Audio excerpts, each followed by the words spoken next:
6 چیز رو همیشه به خدا میگم.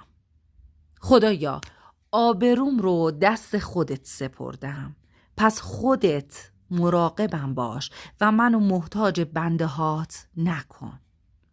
خدایا، هیچ وقت منو وابسته به کسی نکن که قراره توی زندگی من نباشه.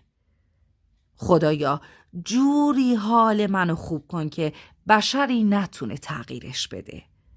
خدایا، درای رحمتت رو جوری برون باز کن که هیچ کس قادر به بستنش نباشه. خدایا، جوری دیگران رو خوشبخت کن که خوشبختی ما رو فراموش کنند.